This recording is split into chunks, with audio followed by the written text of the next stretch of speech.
अस्सलाम वालेकुम। हीरो ही होते हैं। शंघाई रेलवे स्टेशन पर एक शख्स की जान बचाने वाले पाकिस्तान तालिब इल्म जो चीन में भी हीरो बन गए। रात का वक्त था जब यूसुफ खान और रफीकुल्ला स्टेशन पर उतरे तो उन्होंने पुलिस एहलकारों को देखा। वो एक ढेर उम्र शख्स के गिर्द खड़े थे जो जमीन पर गिरे हुआ था। कोई आम शख्स होता तो शायद ऐसे मंजर को देखकर ना रुकता, लेकिन यूसुफ और रफीक ने ऐसा नहीं किया। रफीक के मुताबिक इस शख्स की नब्ज मामूल से कम थी और सांस भी ठीक से नहीं आ रहा था और दिल के धड़कन में मसैल था।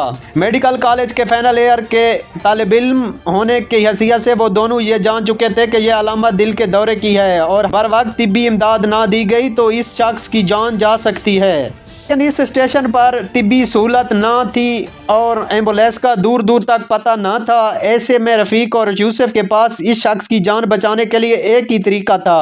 उन्होंने वक्त जाया किए बगैर इसको चुना। CPR नामी तरीके के तहत इस शख्स की छाती पर दोनों हाथ रखकर अमल शुरू किया। वक्फे से मुंह के जरिए सांस देने लगे। रफीक ने इनकी मदद की और चंद ही लम्हों में इस शख्स के सांस बहाल होना शुरू हो गई। पूरा वाकया चीन एयर शंघाई के रेलवे स्टेशन पर CCTV कैमरों में रिकॉर्ड हो रहा था, जहां दोनों पाकिस्तानी तालिब इल्म जो चीन के एक ही मेडिकल कॉलेज के तालिब इल्म हैं, इस रात सियाहत की गर्ज से पहुंचे थे। देखते ही देखते दोनों तालिब इल्मों ने चीन में हीरो बन गए और चीनी मीडिया ने भी इनका इंटरव्यू भी किया। इस वाकये के जरिए पाकिस्तान में चीन की सफारत खाने ने सोशल मीडिया प्लेटफार्म के X पर भी किया।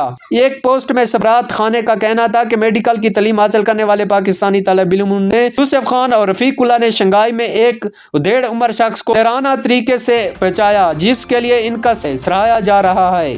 आज की कुछ खास न्यूज़ इस हीरो के लिए थी जो हमने अब तक पहुँचाई। हमारे चैनल को लाइक, सब्सक्राइब और दोस्तों के साथ लाजमी शेयर कर दें ताकि हम आपके साथ जुड़े रहें।